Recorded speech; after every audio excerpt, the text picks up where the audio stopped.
Halo Bung Rocky, apa kabar? Ya, enak, sangat lega. Saya lagi di Makassar, habis kasih ceramah di perkumpulan alumni Universitas Negeri Makassar. Ada mahasiswa, ada para dosen, tuh, guru besar, dan semua bersemangat untuk menempuh kembali Indonesia dari timur. Ya, dan Anda pasti makan ikan ya, tidak menghafal ikan ya kalau di Makassar ya? Ya, tadi saya makan ikan dan bahkan saya cari kepala ikan karena kelihatannya kepala ikan lebih berguna daripada kepala negara. Tapi Anda hafal ya nama-nama ikan yang Anda makan itu ya? Ya, beberapa nama harus kita hindari menyebutnya sebab bisa kalau kepleset bisa jadi kasus asusila. Ya. Oke. Baik. Hari ini, Bung, ini hari apa? Hari Rabu ya, tanggal 6 Juli ini ada satu momen penting ya saya kira ya, berkaitan dengan yang selalu kita gembar-gemborkan soal presiden PT 0%. Jadi gugatan PT 20% yang diajukan oleh PKS. Ini menarik karena kita tahu selama ini hakim Mahkamah Konstitusi selalu menolak dengan alasan ini legal standing dan mereka tidak bisa mengkalkulasi kerugian kalau akibat pelaksanaan dari PT 20%. Nah, kalau partai politik seperti PKS, saya ingin tahu kira-kira apa argumen dari Mahkamah Konstitusi lagi untuk menolaknya, dan saya yakin pasti akan ada upaya-upaya untuk menolak gitu loh. Ya, ada semacam keputusasaan sebab seluruh fasilitas yang memungkinkan kita pergi ke Mahkamah Konstitusi membawa dalil judicial review itu langsung dibatalkan aspek formilnya, yaitu legal standing. Kan itu terus-menerus. Padahal ada aspek material, yaitu keadilan, yaitu kejujuran, yaitu peternakan oligarki. Kan semua itu diabaikan oleh Mahkamah Konstitusi. Sekarang ada masalah itu. Kalau misalnya semua diabaikan, lalu mau ngapain kalau begitu? Jadi seumur hidup kita hidup dengan 20% karena nggak ada satupun yang punya legal standing. Sehingga orang kemudian bertanya, atau saya bertanya, lalu legal standingnya Mahkamah Konstitusi apa untuk menolak itu? Kan begitu filosofinya tuh. Padahal sebetulnya diperlukan semacam ya kelegaan lah dari Mahkamah Konstitusi untuk menerima argumennya, bukan menolak secara formil dulu soal legal standing. Legal standing itu bisa disusupkan kemudian di dalam persidangan justru tuh, supaya terlihat bahwa ini berhak apa nggak berhak. Nah, sekarang PKS dengan bagus mengajukan proposal judicial review karena dia punya legal standing untuk mencalonkan presiden versi dia sendiri, nggak perlu ada koalisi kan. Kan itu sebetulnya presidensial murni yang dalil presidensialisme murni diajukan oleh PKS. Jadi kita akan mendukung itu tuh. Termasuk kita mendukung PBB yang juga sudah mengajukan judicial review bersama-sama juga dengan DPD yang sebagai lembaga mengajukan. Nah, kita mau tunggu itu. Tapi sambil kita menunggu, tentu kita perlu memberi semacam insentif bagi mereka yang menginginkan demokrasi ini dimulai dari titik nol. Jadi kita akan dorong terus supaya 0% itu diselesaikan. Tapi ada hal lain tentu yang bisa kita pikirkan, bahwa ya kalau mau bermain dengan logika bahwa presiden itu harus memperoleh dukungan parlemen, ya pakai hasil pemilu 2024, bukan 2019. Kan garis lurusnya begitu kan. Jadi legitimasinya betul-betul real time, bukan legitimasi yang diangankan ke belakang. Itu juga udah banyak sekali kita bahas soal semacam itu. Ya. Oh ya, kalau soal tiket baru ini kelihatannya itu yang digugat oleh Partai Gelora, dan sampai sekarang juga belum ada keputusannya. Ini yang diajukan oleh Gelora adalah dipisah antara pemilu, antara pileg dengan pilpres. Karena kalau dengan begitu, kalau masih tidak dipisah, tetap saja nanti ini ya partai-partai lama yang akan mengajukan pencapresan. Dan ini saya kira agak konyol. Kenapa? Karena peta politik sudah berubah gitu ya. Katakanlah sekarang misalnya PDIP yang 19, sekian persen suaranya, mungkin sudah berubah, bisa jadi lebih turun, bisa jadi lebih naik kan. Begitu juga partai-partai yang lain. Nah, kemudian pertanyaannya partai baru yang nanti pada Pilpres 2024, bagaimana? Mereka cuma jadi penonton saja gitu kalau tetap dipertahankan dengan tiket lama seperti sekarang. Ya, itu masuk akal sekali proposal Gelora. Karena memang kalau kita lihat asbabun nusul, tanda petik dari PT 0. Ini ada fatwa. Iya, Kan PT 20% dulu dipasang untuk menghalangi SB pada waktu itu tuh. Dan ternyata SB bisa lampaui itu, justru PDIP yang tenggelam. PDI yang pasang perangkap, ternyata SB bisa lolos dari situ. Dan memang dimaksudkan supaya presiden itu punya legitimasi. Nah, karena itu hal yang lebih penting dari pembicaraan kita adalah memastikan pemilu legislatif lebih dulu dari presidensil. Itu masuk akal kalau dikasih threshold. Jadi udah ketahuan duluan kan. Dan sebetulnya dengan mudah aja orang menyetujui juga, nggak ada soal. Asal pemilu legislatif duluan. Kan begitu logikanya tuh. Supaya nggak sekedar menganggap bahwa ya pemilu yang kemarin itu sama perolehannya dengan pemilu yang akan datang, kan kacau kan. Betul tadi bahwa semua partai yang dianggap sudah memenangkan pemilu 2019 tidak dengan sendirinya akan memenangkan 2024. Kan begitu tuh. Nah, saya baca di koran, PDIP udah dapat 20 miliar diberi oleh Departemen Dalam Negeri karena dia punya jumlah anggota yang signifikan itu. Apa betul nanti 2024 PDIP masih segitu? Mungkin sekali turun juga, atau PKS tadi itu mungkin dia naik sekali itu. Demikian juga Gelora tuh. Jadi kita mesti jujur, jangan kita berandai-andai aja. Ya mulai dengan fakta bahwa pemilu legislatif mendahului presiden memungkinkan dipasang threshold karena langsung ketahuan tuh. Itu yang sering saya sebut, kita jangan beli kucing dalam karung, kita mesti beli kucing di dalam karung yang bolong supaya langsung kelihatan kucingnya tuh. Jadi logika Gelora betul. Kalau mau 20% atau mau berapa persen pun, itu harus mulai dengan hasil pemilu di 2024, bukan hasil pemilu 2019, yang udah pasti suasana batin rakyat juga udah berubah kan. Kan dulu PDIP itu menang karena ada calonnya, yaitu Pak Jokowi. Nah sekarang nggak ada calonnya, masa masih sama suaranya? Kan ajaib tuh. Jadi sekaligus matematika itu kita meluruskan. Bukan kita anti 20% tanpa alasan. Kita juga setuju kalau misalnya dibuat urutan berpikir itu. Lakukan dulu perhitungan hasil pemilu 2024, baru tetapkan thresholdnya tuh. Jadi hal yang seringkali kita taruh, apa namanya, kalau peribahasa bilang, jangan taruh gerobak di depan kuda, itu nggak akan jalan gerobaknya tuh. Dan ngomong-ngomong sebenarnya kan apa yang kita sebut sekarang soal oligarki, kemudian bagaimana memperpanjang periode dan sebagainya, itu kan semua muaranya di 20% itu ya, Bung Rocky, dan kemudian tiket lama yang digunakan untuk Pilpres berikutnya.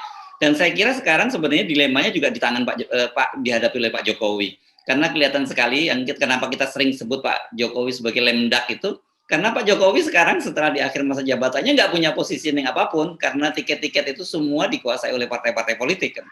Ya sebetulnya kalau kita mau bicara hal yang lebih taktis politik atau siasat politik, ya sebenarnya Pak Jokowi bilang aja bahwa kami pemerintah punya pengertian baru tentang pemilu itu. Karena rakyat menuntut dihapuskannya threshold, itu bagus buat demokrasi. Tapi karena partai-partai politik masih ngotot pakai threshold, oke, tapi pakai threshold yang dibuat dengan ukuran 2024. Nah dengan cara itu Pak Jokowi punya kemampuan juga untuk ya masih bisa maneuvering. Sehingga ada peluang Pak Jokowi mungkin dielulukan lagi oleh partai-partai lain, walaupun dia nggak akan terpilih. Tetapi pengaruh Pak Jokowi masih akan terasa tuh. Karena semuanya datang dengan tiket baru, bukan tiket kadaluarsa. Dengan cara itu Pak Jokowi meninggalkan legacy juga, bahwa Pak Jokowi melakukan pembaruan tahapan pemilu demi memenuhi prinsip threshold itu. Jadi harus logis juga kita bantu Pak Jokowi supaya ya batalin aja tiket-tiket itu kan.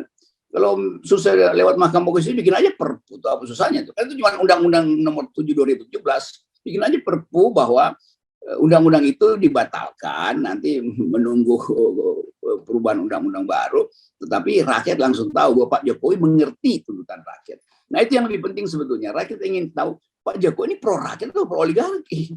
Jadi kalau dia pro rakyat, dia akan mengerti bahwa rakyat menginginkan politik ini bersih. Kalau mau pasang threshold, jangan pakai threshold yang dipasang oleh oligarki, yaitu mengumpulkan suara di 2019 yang udah kadaluarsa, untuk jadi alasan supaya tidak ada pesaing di 2024. Jadi bersainglah secara jujur.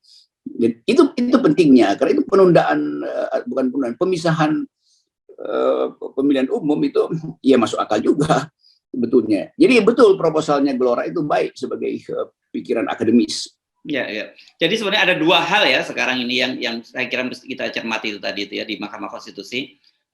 Kelihatannya katanya sih bocorannya DPD bakal ditolak gitu ya. Tapi kan kalau PKS agak susah ditolak, legal standing-nya di mana. Kemudian Gelora itu juga jadi menarik. Jadi kalau dua ini diseriusi oleh Mahkamah Konstitusi, atau kita mungkin nggak terlalu berharap Mahkamah Konstitusi terlampau serius, tapi Pak Jokowi kan sebenarnya bisa menggunakan instrumen ini, ya, tanpa harus kelihatan beliau berbenturan dengan partai-partai politik. Tapi kalau kemudian Mahkamah Konstitusi yang memutuskan, kan Pak Jokowi aman, dia tinggal cuci tangan bersih, tapi sebenarnya target beliau juga tercapai kan gitu.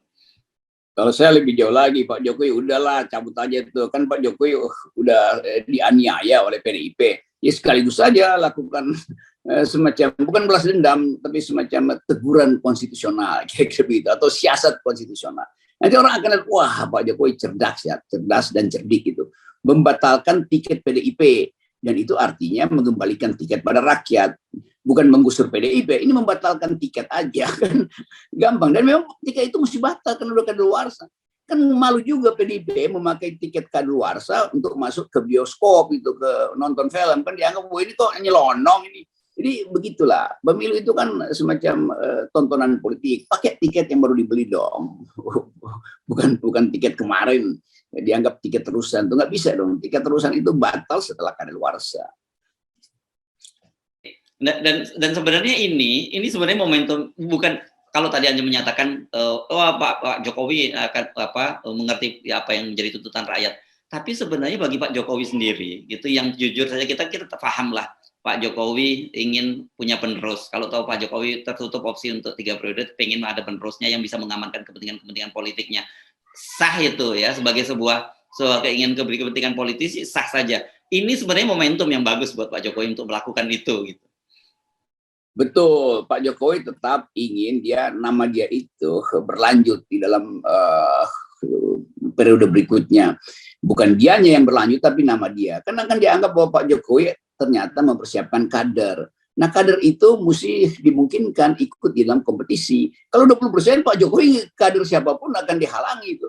Tapi kalau dinolkan, Pak Jokowi punya kesempatan untuk beberapa partai yang masih mengidolakan Pak Jokowi bisa juga mencalonkan calon yang disukai oleh Pak Jokowi, bukan direstui ya, disukai oleh Pak Jokowi. Demikian juga kalau dipisahkan pemilunya, pemilu legislatif duluan, Pak Jokowi bisa memantau siapa yang bisa ia dekati untuk menitipkan legacy kepemimpinan dia kan begitu, gampangnya kan begitu, dengan mudah kita bisa bantu Pak Jokowi untuk memulihkan citranya yang hari-hari ini rusak dengan mengucapkan tadi, atau Pak Jokowi nolkan itu, atau Pak Jokowi batalkan tiket lama sehingga ada tiket baru. Nah, tiket baru itu hasil itu yang kita sebut hasil persiapan dari partai-partai untuk memutuskan berapa thresholdnya itu. Jadi mudah sekali sebetulnya kalau Pak Jokowi ingin agar supaya dia dikenang, maka dia mesti buat keputusan dalam soal kericuhan threshold ini. Dan sebaiknya ikutin proposal Gelora aja, proposal Gelora yang paling masuk akal tuh. Dari segi kepentingan politik Pak Jokowi ya. Ya. Nah, kalau mau kepentingan Pak Jokowi terakomodir, mau kepentingan kepentingan rakyat juga terakomodir, dua ya proposalnya sekarang, proposal PKS yang diajukan. Ini mungkin saya dengar PKS targetnya nggak 0% gitu, tapi mungkin ya disamakan dengan parliamentary threshold gitu, dan kemudian ini tetap juga oke lah gitu ya, karena dengan begitu akan terbuka peluang banyak sekali presiden-presiden yang bisa bermunculan, partai-partai bisa mengusung sendiri-sendiri, rakyat punya banyak pilihan. Sementara proposal Gelora itu memungkinkan kita itu fairness gitu. Masa iya tadi seperti Anda mau masuk nonton bioskop pakai tiket lama gitu. Kan suara pemilih ini sekarang volatile ya. Kita kan selalu tahu bahwa kadang pada pemilu ini orang memilih partai ini, besoknya akan memilih partai yang lain, kan selalu begitu. Nah, kalau masih dengan asumsi orang yang lama akan memilih partai yang lama, ini kayaknya absurd. Belum lagi banyak yang udah meninggal dunia, banyak yang macam-macam lah gitu ya. Cerai dari suaminya yang mungkin partainya mendukung PDIP, kan bisa saja terjadi seperti itu. Ya, itu peristiwa-peristiwa unik juga sering ada di dalam partai politik. Keunikan itu bisa menaikkan elektabilitasnya, juga bisa menurunkan. PDIP kan banyak betul koruptor selama pemerintahan Pak Jokowi, kader-kader PDIP bahkan yang masih buron tuh. Jadi pasti orang akan berpikir ulang untuk memilih PDIP itu. Dan PDIP juga sebetulnya nggak usah takut, sebab ya turunnya kan juga dikit paling tuh. Jadi dia tetap bisa kompetisi. Demokrat juga dulu mengalami hal yang sama tuh, tinggi sekali Pak SBY, tapi begitu ada korupsi di Partai Demokrat, drop partai itu. Sekarang partai itu mau bangkit lagi tuh. Jadi biasa aja, nggak usah anggap bahwa yang kalau dulunya besar maka akan besar terus. Ya PDIP juga mesti batalkan cara berpikir semacam itu tuh. Jadi itu intinya tuh. So kalau pakai teori threshold lama itu artinya Golkar dari dulu 70% terus, begitu reformasi tinggal 12% tuh, dan nggak pernah naik lagi sampai sekarang tuh, bahkan turun terus gitu kan.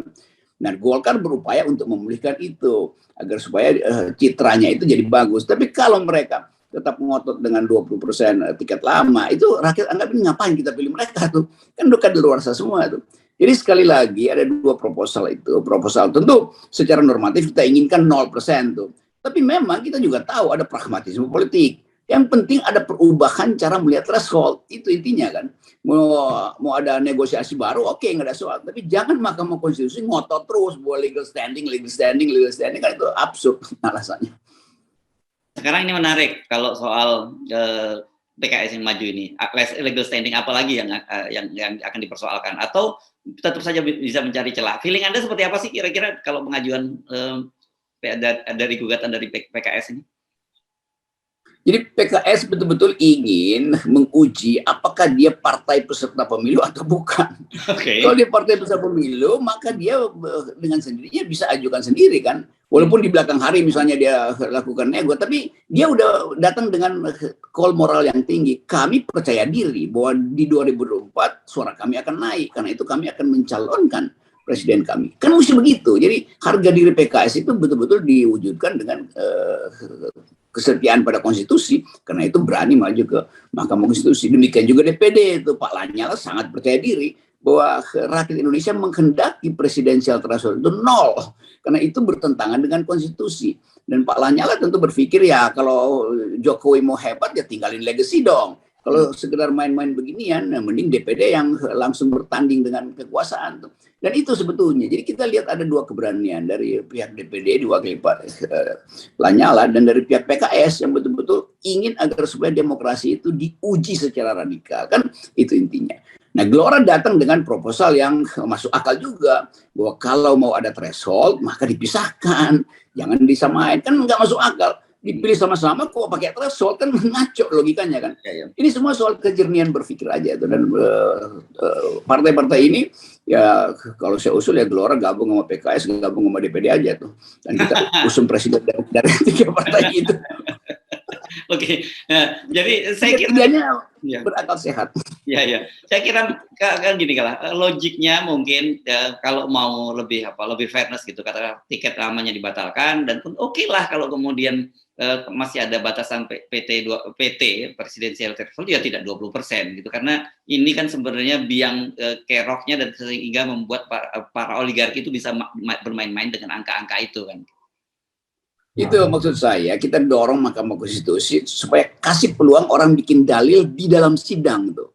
Baru timbul semacam negosiasi politik. Kalau dari awal ditutup, ya mungkin aja lebih bagus dibuka supaya PKS menerangkan apa maksudnya dia melakukan judicial review. Bukan ditolak di awal. Demikian juga DPD itu. Kan Pak Lanyala sekarang dianggap sebagai orang yang berupaya untuk mengacaukan sistem bernegara. Oh enggak, dia justru benar. Karena dia menginginkan ada kejelasan di dalam pemilu kita. Jadi kita mesti hormati betul-betul orang yang datang ke Mahkamah Konstitusi itu memang berupaya untuk datang dengan visi negarawan. Jadi sekali lagi Pak Jokowi mesti paham bahwa kami masyarakat sipil itu menunggu semacam kejernihan politik supaya demokrasi ini bisa kita jernihkan sampai ke anak cucu mereka ya, bukan anak cucu saya. Jangan diungkit-ungkit. Basar paling seneng. Belum saya dibully soalnya, saya dibully. Saya tahu, Basar paling seneng tuh yang diungkit-ungkit pasti soal jomblonya Anda sampai sekarang. Itu aja modal mereka, karena mereka mau adu argumentasi dengan Anda pasti nggak sanggup. Jadi ya carinya di situ aja. Jangan Kamu mau adu argumentasi ya, kita adu argumentasi di sidang Mahkamah Konstitusi. Kan enak kita lihat ada ya. persidangan di mana dalilnya Pak Lanyala itu diuji, dalilnya Anies Mata dan Fahri Hamzah diuji, dalilnya Presiden PKS dan Ustadz Abu itu diuji kan keren tuh. Ya. Jadi orang akan nonton sebelum pemilu udah ada ujian politik tuh. Jadi kita bangga betul bahwa Mahkamah Konstitusi dihidupkan oleh pertandingan argumen. Itu keren itu akan menjadi disertasi dan Pak Ketua Mahkamah Konstitusi yang sekarang juga akan bangga dia jadikan forum Mahkamah Konstitusi sebagai tempat duel akademis, kan itu sebetulnya yang kita inginkan tuh. Ya. Jadi sekali lagi FNN hanya ingin membuka wacana itu supaya supaya dihasilkan pemimpin yang bermutu di masa depan. Ya, 1000 kali ditolak oleh MK, 100.000 kita kirim lagi gugatan ke Mahkamah Konstitusi gitu ya. Tetap 0%. Betul.